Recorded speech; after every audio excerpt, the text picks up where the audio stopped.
September 29, 1982, a 12-year-old girl in a quiet Chicago suburb wakes up with a scratchy throat and a cold. Her parents, seeking only to comfort her, give her a single extra-strength Tylenol capsule to ease her symptoms. Within hours, she is dead. It is a sudden, violent rupture of the most ordinary, intimate moment imaginable. The absolute trust we place in the family medicine cabinet, in the factory-sealed bottles that promise safe relief, is about to be weaponized in a way no one saw coming. The sheer velocity of the fatalities across the city paralyzes local law enforcement and medical examiners. By nightfall, 7 people are dead in separate, unrelated locations, their ages spanning from 12 to 35. The victims share no social circles, no common enemies, and no geographic proximity that would suggest a targeted assassination. The only definitive link connecting these sudden, catastrophic cardiopulmonary failures is a mundane, over-the-counter painkiller purchased from local drugstores and neighborhood supermarkets. The investigative breakthrough arrives not in a sterile, high-tech lab, but through the sharp, experienced senses of a veteran toxicologist. Examining the remaining capsules retrieved from a victim's home, he detects the faint, unmistakable odor of bitter almonds hovering over the plastic bottle. It is the signature scent of potassium cyanide. Investigators pry open the red and white gelatin shells and find a white crystalline powder packed tightly inside, completely replacing the standard acetaminophen. The immediate assumption by law enforcement points toward a catastrophic manufacturing error, or perhaps a disgruntled employee tampering with the product at the factory level. Investigators trace the specific lot numbers stamped on the poisoned bottles back to McNeil Consumer Products manufacturing facilities located in Pennsylvania and Texas. But the forensic chemical analysis reveals a critical, undeniable discrepancy. The lethal cyanide was introduced into bottles manufactured at 2 entirely different plants, effectively ruling out a single point of origin on the assembly line. If the poison did not enter the capsules during the manufacturing process, the timeline of tampering abruptly shifts to the retail environment. This realization introduces a terrifying new paradigm for law enforcement. The killer manually acquired the bottles, took them to a secondary secure location, laced the capsules with poison, and then systematically returned them to the shelves of various Chicago pharmacies and grocery stores. The supply chain was breached at its most vulnerable public-facing point. The definitive red thread in this complex investigation lies in the specific chemical composition of the poison itself.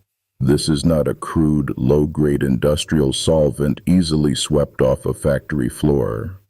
The potassium cyanide recovered from the tainted capsules possesses a highly refined, lethal chemical purity. Acquiring and handling material of this specific grade requires specialized access, a carefully controlled environment, and a sophisticated understanding of toxicological properties to avoid self-contamination. This elevated level of chemical purity points toward a highly calculated methodology rather than a random, chaotic act of terror. The perpetrator is not a frantic opportunist, but a methodical phantom who understands the deep vulnerabilities of the mass-market supply chain better than the investigators do.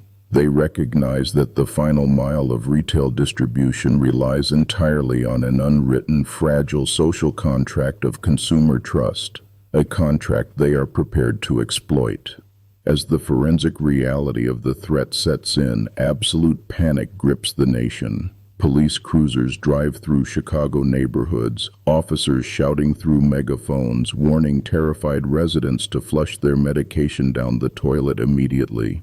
A massive nationwide recall pulls 31 million bottles from store shelves in a matter of days. The economic shockwave hits the manufacturer instantly, but the deep psychological damage inflicted upon the American consumer is far more profound and immediate. Back in the dimly lit evidence rooms, technicians meticulously examine the recovered packaging for any microscopic clue. They analyzed the white cotton wadding pulled from the necks of the bottles and the microscopic alignment of the gelatin capsules under bright lights. The killer managed to disassemble and reassemble the commercial product without leaving a single visible trace of tampering. There is no cracked plastic, no torn warning labels, and no residual toxic powder left on the exterior. The investigation suddenly swerves when a handwritten extortion letter arrives at the corporate headquarters of the manufacturer. A man named James Lewis demands $1 million to stop the ongoing cyanide poisoning.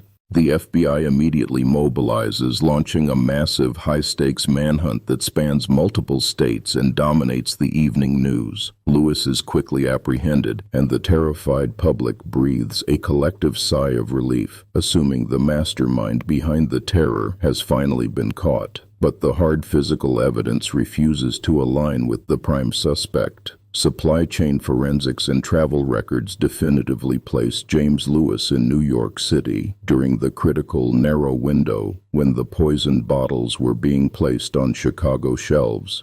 He is a prolific grifter, a cold opportunist exploiting a national tragedy for financial gain, but he is not the meticulous phantom chemist who weaponized the local drugstores of the Midwest.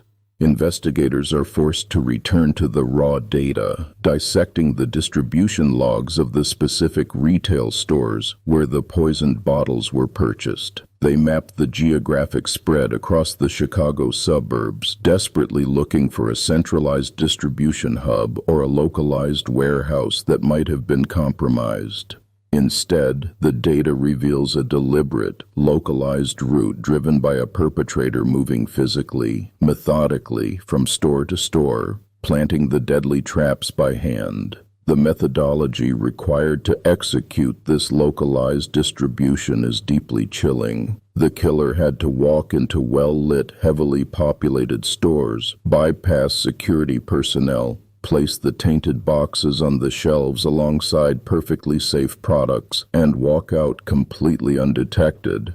This requires an extraordinary level of nerve and a terrifying, cold-blooded indifference to the ultimate identity of the victims. It is a crime of pure, randomized malice designed to maximize terror.